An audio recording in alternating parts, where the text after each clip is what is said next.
On a day where the Bison defense was honored, Daniel was on the backfield.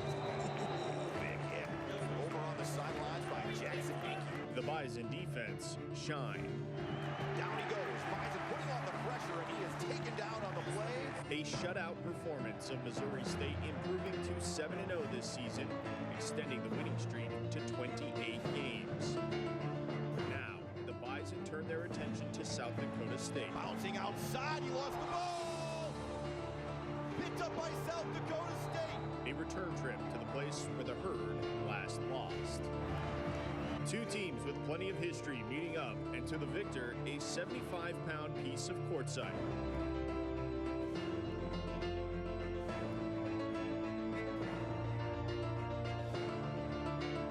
The last two teams unbeaten in Valley play do battle for the Dakota marker, and it starts now. This is the Farmers Union Insurance Bison Football Pregame Show. Number 1 versus number 3. We are live down here in Brookings, South Dakota for the Farmers Union Insurance Bison Football Pregame Show. Kyle Emanuel, Bethel, Alex Egan here for the next 60 minutes, getting you set for North Dakota State and South Dakota State. Had to get down here to Brookings, South Dakota for this matchup. I mean, if it was good enough for ESPN, it's good enough for us. I guess it's good enough for us. Yeah, we've been in Brookings a little bit too long for my liking, but yeah, I'm happy to be here. This is a big-time game, obviously. We've talked a lot, too, about the renovations here. This is a very different South Dakota State than you ever played. Yeah, and to me, this is the result of NDSU's success. I mean, I think South Dakota State looked at it and they're like, "Oh, we're losing games, we're losing recruits. We have to do something." And this is completely different for fans who have not been down here. This was a glorified high school stadium. It was a high school stadium before, and now. I mean, I hate to admit it, but these might be the best facilities in the Missouri Valley at this point. Well, and a big part of this weekend was college game day. Alex braving the elements this morning to get out there. Yeah, it was chilly, but there were maybe about 1,000 fans out there. We'll take a look at some of the game day footage that we had from this morning, and I tell you what, it was a good time out there. Plenty of flags flying. The Bison fans were slow to roll in. If you were watching the first hour of the show. There were some really big high school games last night. Yeah, and so Bison fans were getting down here, but we went by the Bison tailgate lot. They separate them out here, and there were a lot of Bison fans there. They made their way over to the game day set there on campus, but pretty cool to see game day here in Brookings. And most importantly, Kirk Herbstreit and Lee Corso both picked NDSU. Pat McAfee, not so much. He's not even from here. He doesn't even go here. Just to drop some Mean Girls on you. I'll get to that a little bit later. But yeah, I'm impressed with Pat. I like Pat a lot. He's funny. He's a good guy. I enjoy following him on social media. But I don't think he's my friend went to school here, so I'm gonna pick them. He's pandering, and that's okay. Yeah, the good thing is Lee Corso said you can't pick against family, and that's pretty good. But you know what, you guys, this game is a whole lot more at risk than just the Dakota marker college game day. And when you look at this game, there's kind of I was talking to Ryan Gellner about it this week. There's a little bit of a good, the bad, and the ugly that comes with a rivalry like this. The good, obviously, a ton of really good NDSU football memories. Hoisting that Dakota marker, there's a long list of memories that go there. I know Kyle remembers holding on to that 75-pound rock there. And there's a lot of good memories to go with it, and I think that's what we choose to remember. The playoff victories, absolutely. Beyond that, though, you kind of get to some of the bad, and I think there's so much pressure on this game. This is the one where even the casual Bison fan thinks they know a whole lot more about it, and then there's just a lot of pressure that plays into that. And you remember 2017. Easton Stick is a phenomenal quarterback, and he had a tough run in 2017, and turnovers become such a factor. Every little thing is under the microscope in this one. And then you move on to the ugly, and boy, there have been some bad injuries, some season-ending injuries that have happened in this matchup. You think about Bruce Anderson and Roseboom right there, where he literally twists his ankle off. I mean, just unbelievably ruthless there. When you're going for the jugular like that, that you see from SDSU, not to mention you think about Levon Perry, a guy who maybe would have had a chance in the NFL, and SDSU takes his knee out. Just some really bad things that have also happened because there's so much in this playoff, in this game. Beth, watching those clips back just gets my blood boiling, to be honest. And that's where I kind of not to get too harsh, but that's where I lost all respect for this program. It's one thing to have a friendly rivalry, a heated rivalry. You talk trash on the field. The fans don't like each other. You go back and forth. That's all good and that's fun. When you're trying to injure people, and we didn't even show video of it, they were diving. Levon was the one who got the worst of it, but they were diving at knees that whole game. And that's really where this rivalry really got. It wasn't one player. It wasn't one time like, oh, he just was angry. It happened a lot, and I just don't like this team because of that. I mean, there's a right way and a wrong way to play this game, and to me, SDSU plays it a lot of times the wrong way. Well, we want to get the rest of our crew's take on this, so we'll toss it over to Ryan Gallner, Brian Shawn, and Lee Timmerman for your take, maybe on the good, bad, and the ugly of this rivalry. Well, I think you guys nailed it. It has had some good in this series. There has been some bad, and we certainly know the ugly. Brian, maybe when you look back in the recent history, you have a favorite moment or maybe a most memorable moment? You know, I think when South Dakota State won in the Fargo Dome on Jake Wienicke's last-second touchdown catch, that's where South Dakota State finally proved they could win a game against the Bison. The Bison, up to that point, had won 6 straight games. And then you felt the blood kind of get worse, I think, as the series has gone along and got a little chippier and got a little more physical. And let's be honest, South Dakota State has modeled what they've tried to do after what North Dakota State has done. They want to match what NDSU has done, deeper on the defensive line, more physical up front, and they want to be able to run the football. And I think that's what's changed here in the last 3 or 4 years. For you, Lee, the greatest memory, I guess, of this series? I don't know if this is a great memory, but it's especially if you ask Levon, but I think when you start talking about when this series really got to be button heads is when Levon Perry got the old cheap shot to the knee, and I thought that ratcheted it up, not necessarily in that game, but in the year after and the year after that. I think that's what kind of started a little bit of the bad blood, and at that same time, South Dakota State was getting better and the games were getting better. And I think real quickly, guys, as we look at this game, something we talked about just before we came on air, biggest regular season game for both schools, quite possibly? I think you could argue it definitely is, based on where both teams are right now and the advantage each team will have if they win this game going into the second half of conference play. North Dakota State's schedule, I have to say, is probably a little bit easier in the second half compared to SDSU, but still a pretty good challenge at Youngstown next week as well. The Bison, this is a huge road to win if they can get it, and for the Jacks to get the marker back and go unbeaten in conference play going into November would be huge. And Lee, it's all about that seed. If you can get the 1 or the 2, which this game puts the winner in the driver's seat. Yeah, you have to do what you need to do after you win today, obviously. But yeah, I think the home team and it seems like the rematch, which is always coming in the postseason, will be at the home of whoever wins today. So I think you're right, Ryan.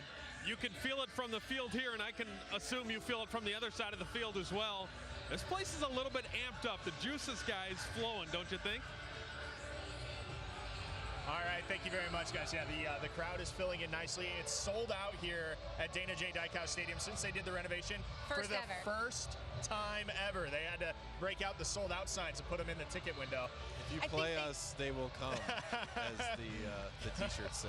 Yes. Yeah, so we heard the guys talking a little bit about the Dakota marker. Let's take a look at the Dakota marker history. And you know, this trophy's been around for since 2004, and Thanks to the Blue Key Thanks to the Club. Blue Key Society. That Shout out Blue Key. Kyle Emanuel was a member of.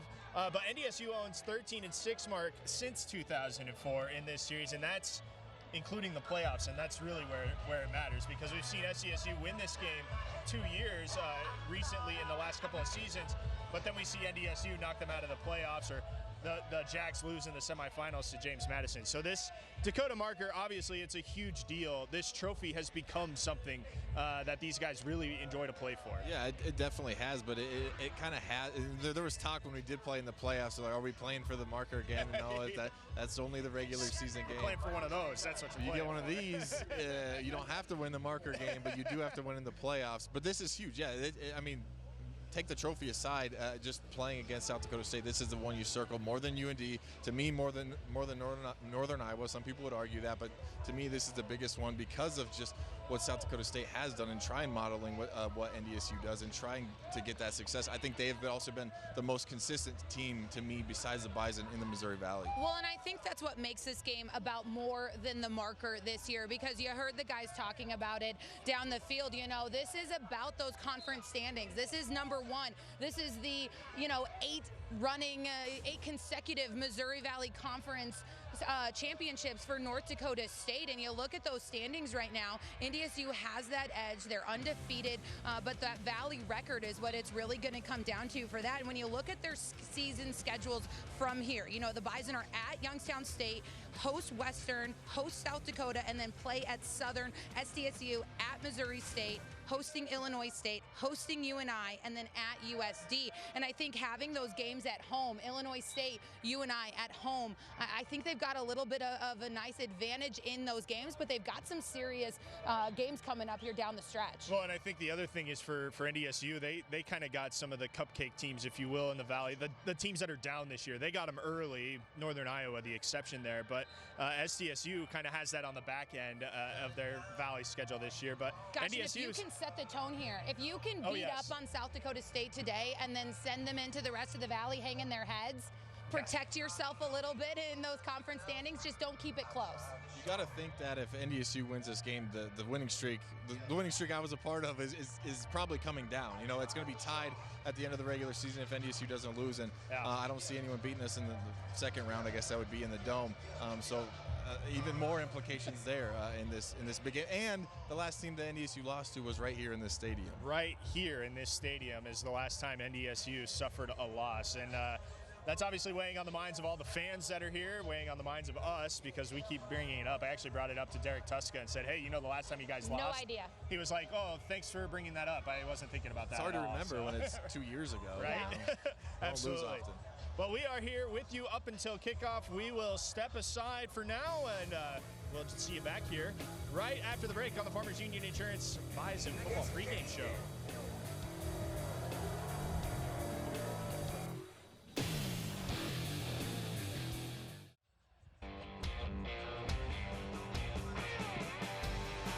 Welcome back to the Farmers Union Insurance Bison Football Pregame Show here from Brookings, South Dakota, as number 1 North Dakota State and number 3 South Dakota State get set to kick off here in less than an hour. Let's get to know a little bit more about the Jackrabbits and Ryan Gellner, who caught up with their play-by-play guy. Ryan? Hey guys, upstairs in the Dana House Stadium, the view for Tyler Merriam, who will call today's game for the Jackrabbit Radio Network. And man, this game's got so much on it, Tyler. What are you looking at? What are the keys to this one? Well, I think it'll be a great football game. Certainly hope so. I mean, we've been talking about this all week, seemingly even longer than that. So I hope it lives up to the hype. I think both teams with redshirt freshman quarterbacks, this will be one of their biggest challenges for both of them. How will Trey Lance handle probably the most hostile environment he's dealt with? And how does Jabore Gibbs handle one of the 2 biggest games he's played in, the other being the opener at Minnesota?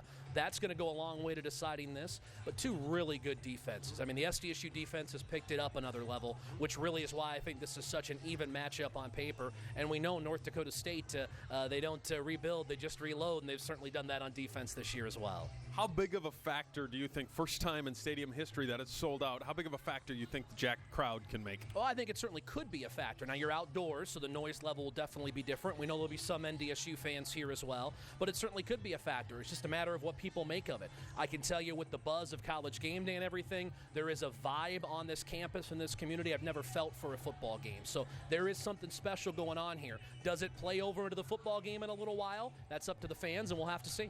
How about that same point from the player standpoint? Do you think that feeds in all the distractions? As you very well know, as Bison fans know, the players only know what they know. How much do they know? I think it's been more of a distraction for us on an administrative side of things working with ESPN. I think John Stiglmeyer talked with some of the folks who were at NDSU when game day was there, who now are at Wyoming, and their take on it was let the kids enjoy it. Let them have a moment to experience this. Don't try to hide it from them. So they went and toured the set on Friday. They've been exposed to it. But this is a mature group. They might not win this football game today, but I don't think it'll have anything to do with game day. I think it's been an unbelievable thing for campus, and I think they've taken a part of it as they should.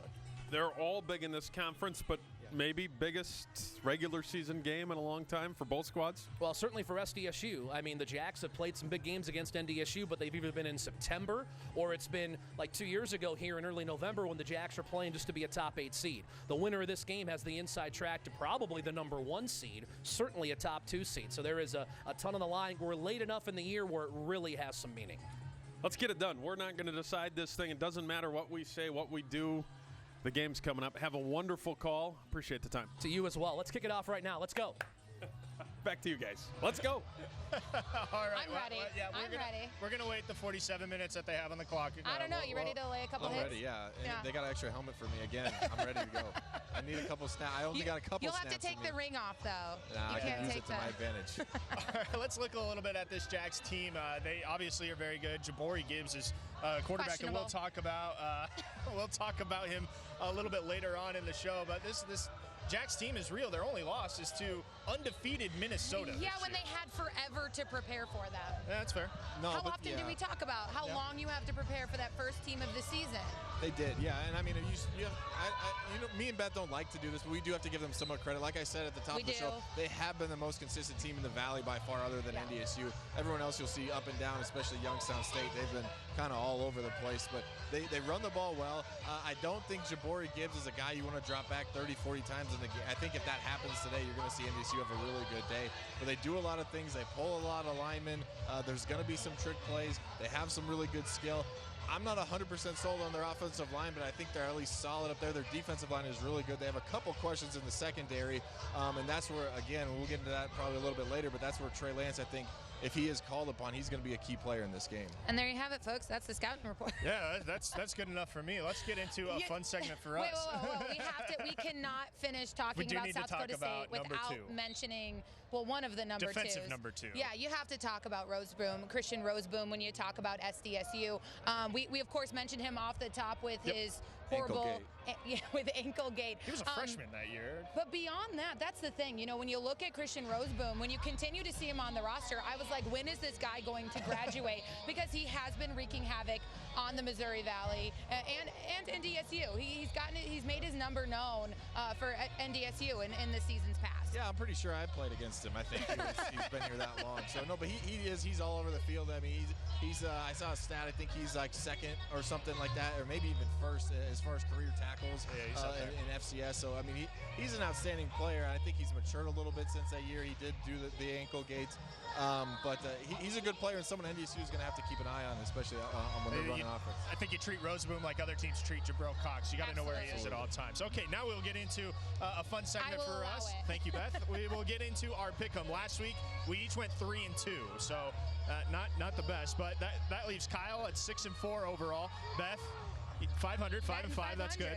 And 7-3 for the leader in the clubhouse at the moment. Still early in the season. It's 2 weeks in. All right, let's get into our Valley picks today. Western Illinois and Youngstown State. Kyle? Well, I already had this locked in, and now as I look at my phone, Youngstown already took a lead, but I have Youngstown State in this game. Yeah, absolutely. Picked Youngstown State here. I am not giving up on my Youngstown State picks this year. I do not know that Western's going to win a football game this year, and it's certainly not going to happen this week against Youngstown State. All right, we move on to our next pick, Northern Iowa at Missouri State. We saw the Bears last week.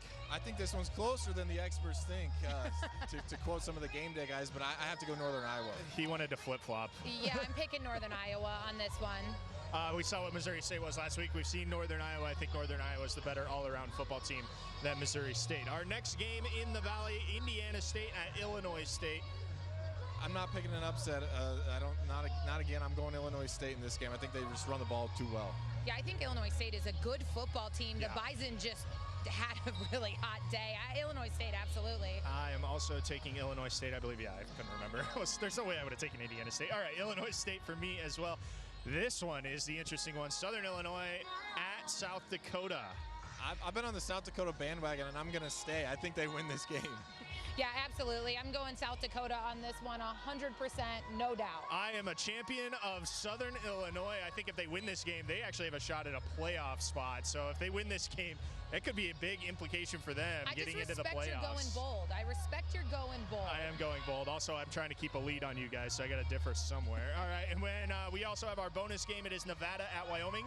Your old head coach. I went with the old ball coach last week in climbing, and he got it done for me. I'm going with the old ball coach again. I got Wyoming. Yeah, I got Wyoming in this one as well. Going Coach Bull. I think Nevada has one win this year. I don't think it's going to come. They're going to double that up at Wyoming. So I'll take Wyoming as well. And Kyle, we always take your pick on this game. I think we all know who we would take in this one. So obviously you're taking the Bison, but I am taking the Bison, but unlike Pat McAfee, I did a little bit of research on this game, and I didn't just fly in and pander to the people and look up the population of the state and think that everyone is going to South Dakota State. Pat McAfee, do you know that there is another Division I college in this state? USD down the road, Vermilion is not a fan of the Jackrabbits. You were wrong. The entire state is not with them.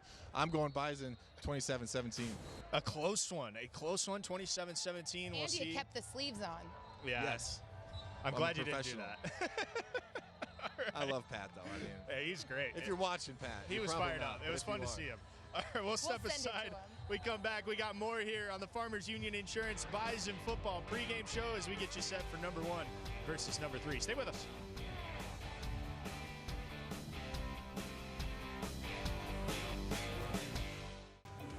Whoa, they got that clap on camera. Clap. I felt like that really set the tone here. Me, for sure. Yes.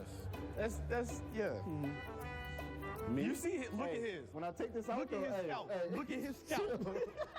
When I take it out, though, what? Yeah, he lied. He got that nappy head. No.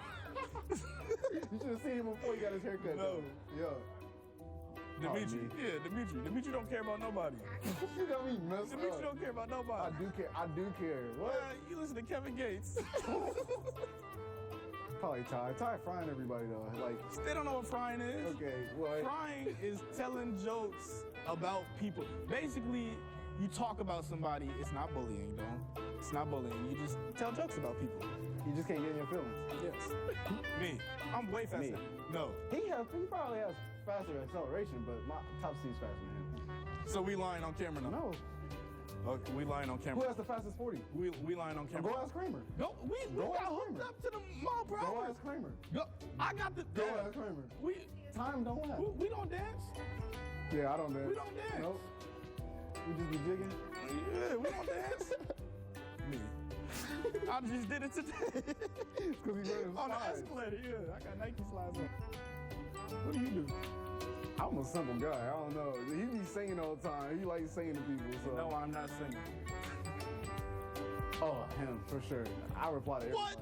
What? You be looking at people and don't even reply at all. Dimitri. And he can't argue this. I can't. He was already late. I sleep a lot. He be late to everything. No, you lying. Damn, we both got hooped. Yeah. So we both got the hoop. You do upgrade.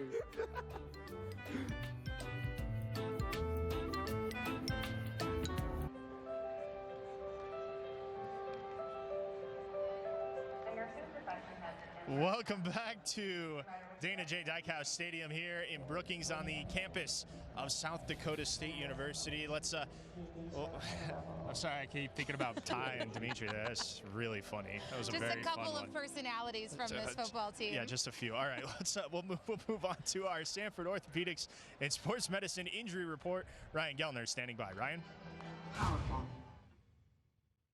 Thank you, guys. Field side with Dr. Bruce Pyatt. And Dr. Pyatt, something we have not talked about is game day responsibilities for the sports medicine staff, the folks at Sanford. What are you guys doing during the game, and whose responsibility is what? First of all, how many team doctors do you guys travel or have at home games? So we have a lot of people that contribute to this. My responsibilities are much less than what the whole team's is. You know, we have, besides myself, I have a primary care physician, Dr. Kurt Nias. At home games, there's 2 orthopedic surgeons, myself and Dr. Noonan are there. And those are the physicians that are there. There are also chiropractors that are involved with it, and then the athletic trainers. And there's usually about 6 athletic trainers that are involved on game day with them that both are at home and travel with the team. And really, it's the trainers that do the amazing amount of work. You know, they've been up since probably about 6 o'clock this morning getting something to eat so that they can then be ready to start the preparation with the athletes. They're starting treatments right away. They're also starting to do some of the taping and protective bracing that needs to be done for these athletes at that time. someone goes down on the field. This is the stuff we see. You and a lot of times Bobby will be the first on the scene, so to speak. The assessment starts. How do you decide who takes over primary care at that point? So Bobby's going to be the first one out there. First of all, he's quicker than I am, so he's going to beat me there. No doubt. Time. But that's his responsibility, and he knows and identifies that. What I'm doing and what Dr. Nias is doing is we're trying to identify those things that we think are going to require input of a physician. So if it looks like somebody's got a cramp, I may not need to be out there and assist with that. Bobby can handle most of what's happening with that, or his other athletic trainers. But if it looks like a significant extremity injury, looks like a concussion, athlete's unconscious or has any kind of a spine injury, then we're going to get involved right away. And that's when we jump into it. Finally, I see during the game when I watch you, you are continually checking on a player. Maybe they banged their hand on somebody. Maybe they twisted a knee. You're always going up saying, how you doing, how you doing? Yeah, I've kind of learned over the years these kids want to play. And if somebody's not there telling them, hey, you shouldn't be out there and this is dangerous, they're going to keep pushing it off until it's too late. And so we're trying to keep on them. And it may be nothing more than they've strained something. We want them keeping it warm. We want them keeping it loose, and we just keep on them, or we want them hydrating, and we'll just be reminding them constantly. They're focused on what their assignments are, not necessarily on what their extremity's doing. At other times, though, I'm looking to see if they're trying to hide an injury from us, and if that's the case, then we're going to evaluate it to be sure it's safe. Very interesting stuff. You probably don't hear it enough, but thanks for what you do because it's such a big part of the game. The all-time winningest FCS doctor in FCS history. It's amazing. Guys, back to you. Gee, thanks. All right, thank you very much, Ryan. They say it takes a village. It really does with this orthopedics and sports medicine staff. Here's a look at the injury report. Garrett Malmstrom is going to warm up. We're not sure if he's going to be able to go. And Zach Mathis, who got hurt last week, is not going to give it a go today. But I think there's some encouraging news that we've heard about the Mathis injury. They're still waiting on a few more tests, but it seems like it's going to be a little bit less than what we initially thought. All right, let's get into the quarterbacks that we're going to see today. A redshirt freshman and a redshirt freshman going. I love this matchup. I've been looking forward to this one since like June. Yeah. When I was expecting Trey Lance to be the NDSU quarterback. I know they played the game and they waited and they gave everybody the opportunity, but I was really looking forward to Trey Lance and Jabari Gibbs in this game. Yeah, it seems like the two institutions lost two really good quarterbacks, and they're going to replace them with two really good quarterbacks. Just another way these programs kind of continue to take all these steps together. Yeah, let's take a look at some of the stats here for these guys, and it's kind of an interesting thing for Trey Lance. He's been effective this year, and he didn't have his best game last week, but he was still 21 of 31. And he still remained calm, and he still led this team, and they still got a 22-0 win. And he finished what they needed to do to make this game happen. And I think what I'm most excited about with Trey Lance in this game is, first of all, he's been routinely consistent, but beyond that, this is a really big game for him this week. He told us this week in talking to him that he's an hour from home. He's from Marshall, Minnesota. This is a closer game for him than Target Field was. And everyone was trying to make a big deal about that one.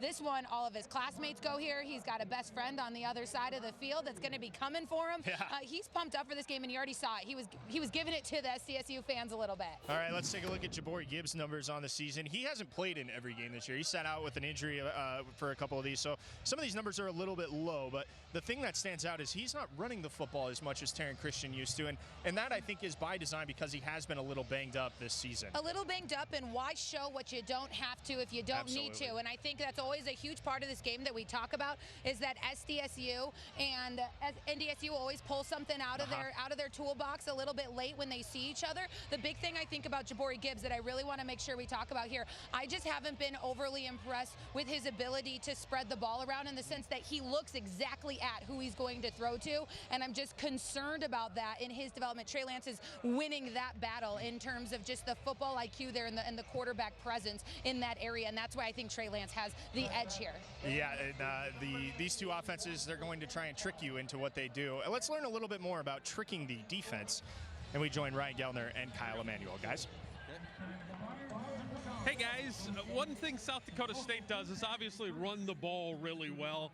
Once they start running the ball well, they switch gears a little bit, and they will go with a play-action pass, a run-pass option, and we bring in our defensive expert, Kyle Emanuel, to talk through that. First of all, you've got to be able to run the ball to run an effective RPO or run-pass option. Absolutely. Yeah, absolutely. I mean, if you're not running the ball, then as a defense, you don't have to respect it. You don't have to react as quickly to the run when the team's not running the ball. And for South Dakota State, they have to be able to run the ball in this game. I think if you drop Jabari Gibbs back 30, 40 times, they're not going to have a lot of success. So they're going to do a lot of this play action. They're going to do a lot of RPO. And how it affects you as a defensive guy, especially let's start with the defensive line. Every single play, you have to figure out what you're doing here. So whether it's a run or a pass, oh, we got the team coming up behind us as well. We'll try and stay out of their way. Don't be afraid of these guys. I'm not. But so you have to know what's happening as a run pass. So as a defensive lineman, when you think it's a run, you have to set the edge, right? If you just fly upfield, now you create big holes. Now it's easier to run the ball. As a linebacker, it's the same thing. You have to get into your zone drop. Now, if you don't know if it's a run or a pass, that makes it difficult, especially when the team's running the ball well. If you're Jackson Hankey back there and South Dakota State's running the ball well, you might bite up. That's when the RPOs can get hit behind you in a zone coverage. So if I'm the quarterback and I'm reading you, right, I'm watching to see where you're going, what is the most important key for you as far as reading where the ball's going? If I'm keeping and throwing or if I'm handing off? Well, there's a lot of keys you can look at, Ryan, and a lot of times offensive linemen will give it away in their stance, or they'll give it away in what they do after the snap. So there's a lot of keys, and as a football player, you just have to kind of react and be good, run and pass. Much more on the pregame show. When we come back, we will do a lot more as we get ready for North Dakota State and South Dakota State next.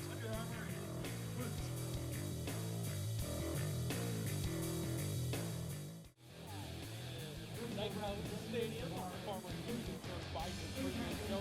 Brian John, Lee Timmerman joined me fieldside as we get ready for North Dakota State and South Dakota State. Lots going on this week, and that starts our Dakota Magic keys to the football game. And Brian, it really is talking about some of that outside noise, and there is plenty when you have the number 1 team versus the number 3 team, when you're playing this late, when rankings come into it, and then college game day comes into it. How does North Dakota State avoid the noise, worry about the game? You know, the Bison over the years have done a good job of just keeping everything like this. Every week, preparation is the same. Every week, everything is the same. And that, I think, has been a big key, is not trying to change too much throughout the course of the week and not try to make one game bigger than the other. Yes, it's a big game, but you know what? Last week was a big game. Next week's going to be a big game. So I think Matt Entz and the coaching staff have just done a really good job of trying to keep their team focused on that. For South Dakota State, I think that might be a little bit trickier. I know Stig thinks he has a mature team, but you can't tell me everything going on around here doesn't have some impact to some of the guys on this team. Should be interesting. We'll see how much that plays into today's football game. Let's go to our second key to the football game, and that's dealing with what happened last week on first down. North Dakota State was not good on first down a week ago, and so we say better on first. You can see on your screen last week they were 2nd and 9, 13 times. Beyond that, 6 times, Lee, they went 3 and out, and they were stuffed 14 times on first down a week ago. It has to be better today. It certainly does, and I think the one thing that South Dakota State will see if they pick up on it, but I thought it was real interesting last week. Missouri State blitzed on early downs to stop the run. Most of the time you just think of a pressure as to get the quarterback on 3rd and long, but they really did blitz to stop the run. 35 times Missouri State did that. It worked well last week. We'll see if the Jacks pick up on that this week, but there's no way that those numbers are happening again today, I don't think. I don't see it happening. Our third key to the football game, the Dakota Magic Casino keys to the game, is the strong boom. And what we mean by that is 2 very good players, maybe the best offensive player, Pierre Strong, and the best defensive player, Christian Rosenboom. Let's start with Pierre Strong. Pretty good running back. Pierre Strong, to me, is a great balance of size and speed. I think he's the most talented back NDSU has seen, close to James Robinson in terms of the way he can just accelerate through a hole so fast, runs tough between the tackles, patient runner, and he glides a lot like Robert Smith. That's what I would compare him to in terms of a running style with the Minnesota Vikings. He just glides along and then goes. Christian Rosenboom, pretty good on the other side. Really? He is the 2nd all-time leading tackler at South Dakota State. He will take over that top spot this year. He will. He's so athletic. The one thing I just, in talking about Rosenboom this week, I found really interesting is you would think that with a kid that athletic that colleges were going to be all over him. From what I understand, do you know what his only other offer was? Northwestern of Iowa. So it was South Dakota State or NAI and not much in between. I thought the rest of the Iowa schools would be all over him, but the Jacks got, I guess, a kid with that much athleticism. I mean, he averaged about what Strong was carrying the ball in high school. So, I mean, he's all over the place and very, very impressive. And he will be the all-time leading tackler before it's all done here at South Dakota State. And he single-handedly maybe has had the biggest effect on this series since North Dakota State and South Dakota State started playing. When we come back, we visit with the Bison head coach, Matt Entz. He tells us about this big game. We'll do that and more when we come back.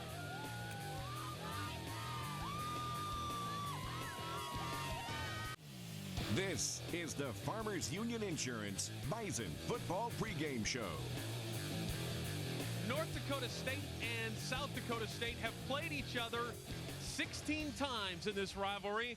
And as the Bison get set to take on the Jacks today, the Bison have taken home that traveling trophy 9 of the last 15 times, although they stumbled here in Brookings the last time. That leads off this week's Herdline News. The Dakota marker is a 75-pound model replica of the original marker that sat along the North Dakota-South Dakota State border.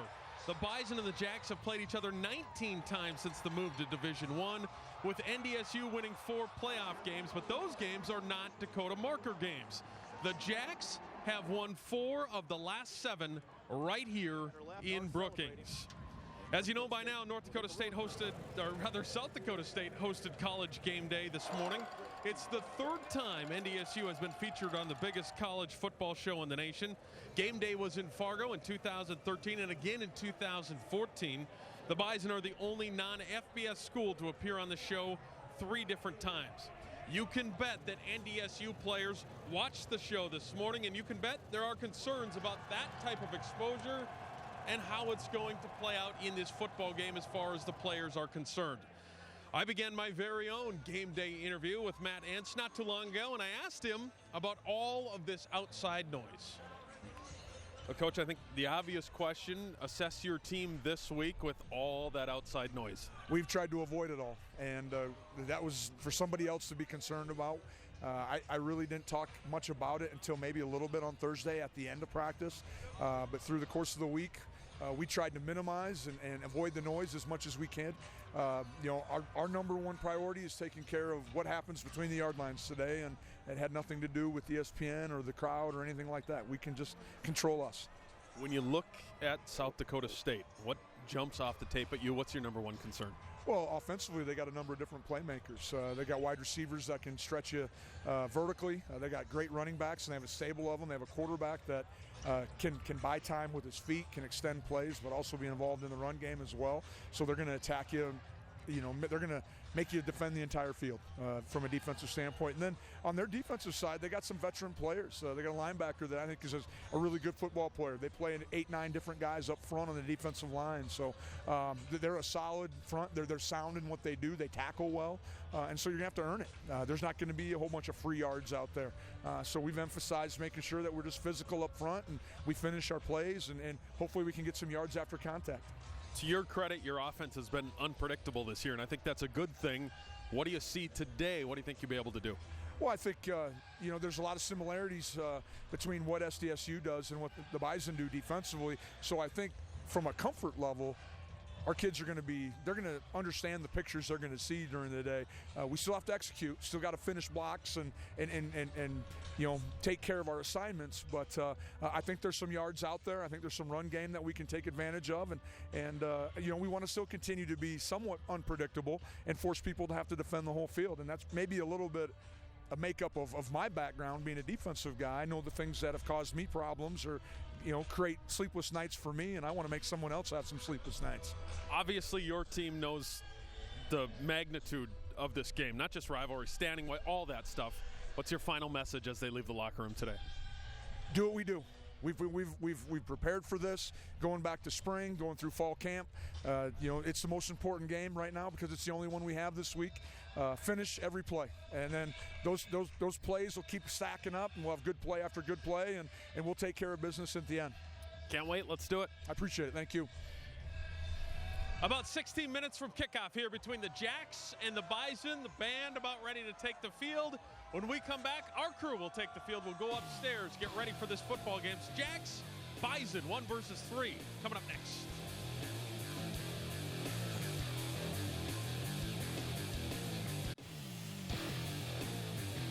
Welcome back, field level for the Farmers Union Insurance Bison football pregame show. We are about 12 minutes away from kickoff for number 1 North Dakota State and number 3 South Dakota State.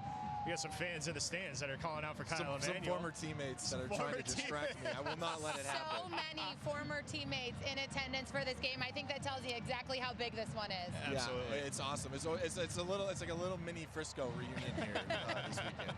But it's south of Fargo. That's true. All right, let's get into our Bobcat heavy lifting report. And Kyle, you've picked Trey Lance. I've picked Trey Lance. It's someone I could probably pick every single game. But honestly, to me, until this game, I really haven't felt like he needed to be the guy necessarily. Like, you need him to play well, but you didn't need him to be the guy. I think you might have to call on him today a little bit more than usual. I'm looking forward to a huge game from Trey Lance just to see him shine on this big stage. I think you saw it against Butler. At Target Field. He just really rose to the occasion. I mean, there could have been so many reasons things could have gone astray in that one, and instead he just shined so bright, and I think we're going to see a lot of that same stuff here today. Yeah, well, I think when you look at South Dakota State, and we've been talking about it throughout the show, but they're going to try and sell it on the run just like Missouri State did last week, and I think eventually he might be called upon to throw the ball a little bit more than we were accustomed to seeing, but that's why I picked NDSU. Well, that's not the only reason why I picked NDSU, but it's one of the reasons why I picked NDSU is because I think Trey Lance is a better thrower than Jabari Gibbs. I just do. I think he looks more natural doing it, and I think he might be a better runner as well, at least with the juke moves, with making people miss out in the open field. I tell you, that's the interesting thing about this is it's 2 redshirt freshman quarterbacks, and it's our first look at them head-to-head. I know they don't play against each other, on the same side of the field, but I think it's interesting, and we can see kind of a litmus test for where these 2 quarterbacks are early on in their careers. Well, I'm looking forward to hearing what the guys in the booth have to say. Let's toss it upstairs now to Brian Shawn and Lee Timmerman. All right, thanks so much, guys. Brian Shawn, Lee Timmerman with you. And LT, they talked about the quarterbacks. Trey Lance, what he's done has been remarkable. But this Jabari Gibbs young man has come in and taken over and filled some huge shoes with Taryn Christian. And so far, he's done a nice job running their offense as well. One of the things I like about Gibbs is when you start digging into his high school background, Phillips High School out of Chicago, he's a winner. He won 2 state championships in the state of Illinois. Obviously, that is not a very easy thing to do. So I think when you have that baseline, you have something to build on. But in terms of what Kyle was talking about, but if you want to say where are they at right now as 2 redshirt freshmen, well, Trey Lance is light years better than Gibbs. But Gibbs doesn't have quite as much responsibility in the offense in terms of calls as Lance does at this point, I don't think either. And you talked about Trey Lance's development, how far he's come along. He's being asked to do more at the line of scrimmage. When the call comes in on Gibbs, he has to run the play. Lance, he can call things out at the line and make changes if he wants. And he will today. He'll look a lot at where the boundary safety is in relation to the rest of the Jackrabbits defense and make calls based on that. So he'll be trying to spot number 6 to make calls today. Looking forward to it. It's coming up here in just a couple of moments. North Dakota State, number 1 in the land, undefeated against 6-1 South Dakota State, number 3 in the nation. From Brookings, 6:40 left on the Coors Light countdown clock.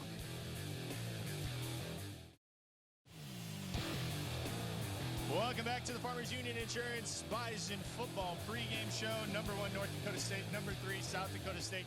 They just did the anthem, and a beautiful flyover. A flyover for this one. You think this is a huge deal? That was a flyover that we got to see. I'm ready to go play some football. Pumped. I am so pumped right now. We had to get rid of the chairs because I just couldn't sit any longer as we get ready for this one. The team's about ready to take the field here in Brookings, South Dakota. Just absolutely so pumped for this football game. What do you think you're most excited about? I just want to see the 2 teams play. At this point, we've been talking about it. We had game day here this weekend. We got to see some of that atmosphere. It is a packed house here at this stadium. 19,000 people are here to watch this. I just feel like we've been building for this game all season. I mean, I've been talking about this one since June when it comes to planning this pregame show and everything that goes into it, just because this is always such a big game, and I just knew that these 2 were going to match up. This is the Missouri Valley Conference championship game right now. All right, let's get the final thoughts as we have our Coors Light countdown clock on. Let's get the final thoughts of our crew. Going into this game is to see how Cade Johnson lines up and where he lines up. If it's in the slot, watch for number 42, Jabril Cox, to be right on him. That should be a fun matchup to watch between 2 of the most dynamic players at their positions in the FCS. Well, my final thoughts on how these teams, they scout each other to ad nauseum sometimes, I think. But there's always something new. Look for something new from the Bison in a obvious passing situation for South Dakota State. The Bison have earmarked the center. The Clark being the weakest link. So who's NDSU's best pass rusher? Well, that's Derek Tuska. So look for Tuska, the defensive end, to move inside against the center on 3rd and long. And then if he actually gets occupied or gets a little bit of help, look for Hankey to come behind him to put pressure on the quarterback. Guys, my final thoughts. Pierre Strong's a really good running back. If North Dakota State can stop Pierre Strong today, they're the better defense in this football game. If North Dakota State is the better defense, North Dakota State not only wins the game, but they win the rock. Kyle, you wanted to show us, as you're coming from the bench, what this is like and what your final thought is. Yeah, Ryan, I think this is what you're going to be seeing at the end of this game, is NDSU coming from this angle, from this bench, coming to pick up this rock. And South Dakota State messed this up a couple of years ago. The base is not connected to the rock, South Dakota State, so you got to figure that out. I'm going to show them how it's done. Here we go. Let's go. This is how it's done right here. You put the proper states forward. The SD is going to stay behind today. This thing's pretty heavy, though. Back to you guys. You got to lift it up high. You got to lift it up proud. And that's how it's done, guys. Back to you. He was so nervous about doing that. I loved it. You crushed it, Kyle. You absolutely crushed it there. I think we've talked about it. We've talked about it a lot, but I think ultimately my final thought in this game is how these redshirt freshmen show up today. And I just think Trey Lance is amped for this game. He was pumped up. He was getting the fans rowdy. Yeah. And as they ran out here, you saw the game face on his face. They just ran by us, and he looks as focused as ever. And, man, that kid is as cool as a cucumber. Yeah, I think that's going to be the big difference today is the play of these two quarterbacks as we have 30 seconds now on our Coors Light countdown clock. This is the premier matchup of the FCS this weekend. We've got people from James Madison that are curious about this game. They're watching this game more than they're probably watching their own. Yes. So this is the premier matchup of the FCS. The winner of this one is in control of the Missouri Valley Football Conference Championship. Let's just tee it up and play, shall we? Yeah, absolutely. All eyes are on Brookings. Let's send it up to the booth now. We will see you back at halftime.